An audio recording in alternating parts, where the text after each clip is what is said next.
All right, well, that was definitely a game worth staying up for. We got yet again another game review, and this is our late one, our second half of our doubleheader.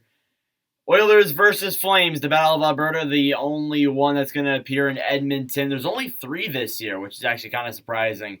I figured there'd be more, but nope, there's only three. And boy, was this an interesting game. So starting off, it's Vladar versus Campbell. Now, the reason why Markstrom isn't starting is because apparently he's been feeling under the weather. So Vladar gets to start tonight, and let's just say he played pretty well. I will say Vladar played pretty well in this game. First period, there's a Toffoli shot that was stopped, and then Calgary starts off early. It's Michael Backlund from Stone and Coleman, his first of the season, to make it 1-0 Flames. Sorry about that. I think I'm getting a cold. There was a Fogle shot that was denied, and then the Oilers get themselves on the board. It's Cody Ceci, his first of the year from Yamamoto and Draisaitl, and it's 1-1. Just like that, basically. There was a Murray chance that was stopped, and then a Trevor Lewis shot that was denied.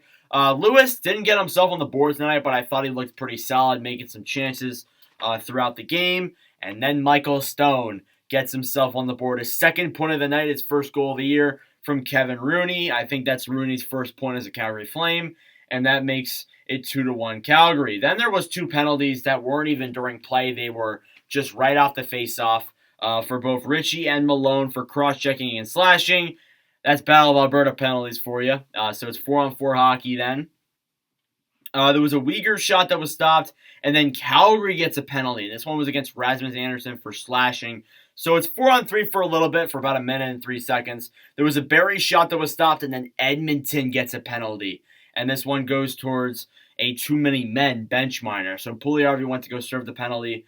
It was 4-on-4 for about 50 seconds there, and then it goes to the Calgary power play, and then Nazem Kadri scores from Stone. His first is the Calgary Flames. Stone's third point of the night to make it 3-1. There was a CC shot that was denied, a Dubé shot that was also denied, and then Calgary makes it 4-1 with Andrew Mangiapane getting his first of the year from Nazem Kadri and Brandon Tanev and Chris Tanev to make it 4-1 in favor of the Calgary Flames. Campbell is out, Skinner is in. So Campbell was done pretty early tonight in Edmonton, and it showed. Toffoli hit the crossbar immediately as Skinner came in. Skinner had to face a really hard shot from Tyler Toffoli just like that. So he got tested early. Shots were 11-8 Calgary, 13 minutes in. And then there was an Edmonton penalty after a Backlund shot that was stopped. This one went towards Hyman for boarding. During that penalty, there was a Stone shot that was stopped, a Hanifin shot that was denied.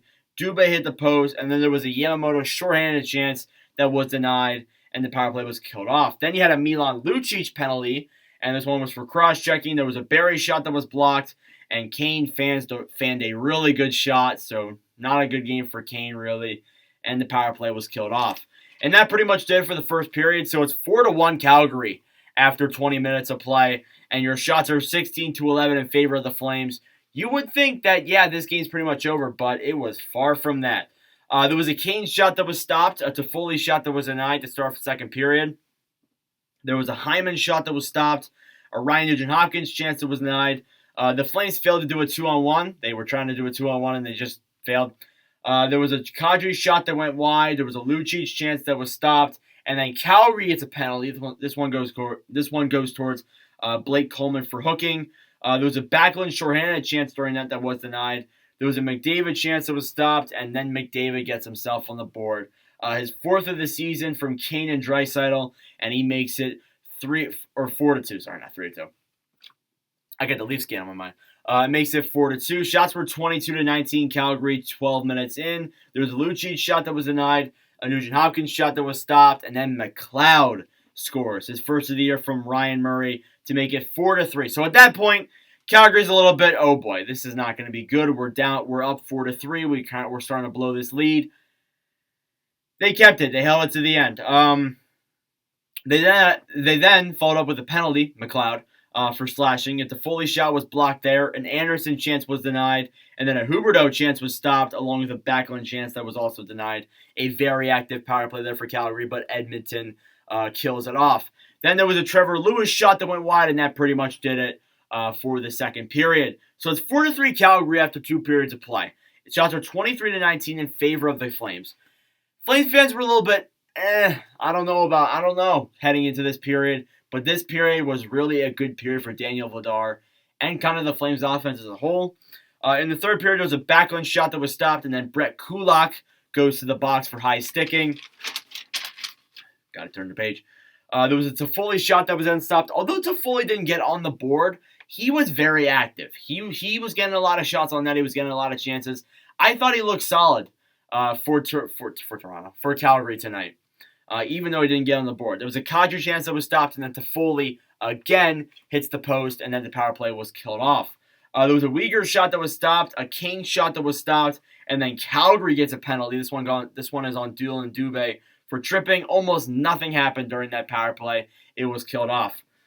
Shots were 38-24 in favor of Calgary halfway, and then really Edmonton kind of started taking over, really. I mean, like, at that point, you had one shot in the period through about 10 minutes of play in that third period, and, you know, things were kind of getting a little bit worrisome, and then McDavid and them just took over. There was a McDavid chance that was stopped, a Rooney shot was stopped, a Bouchard shot was stopped, a Coleman chance was denied, and really, Daniel Vladar kept him in this game. If it weren't for him, I don't know. I don't know if the Flames would have held on here. Vladar looked very good, a really young, solid backup goaltender, looking very good for Calgary. Definitely an underrated goalie in the NHL. There was another Coleman chance that was denied. Then the Oilers pulled their goaltender, and really, it was kind of a struggle for them to pull their goalie at the right time. It took them until, I say, like a minute to pull their goalie because, like, the Flames just kept clogging them in the neutral zone. They were not letting them get into the Flame zone at all, and they just struggled to get in there.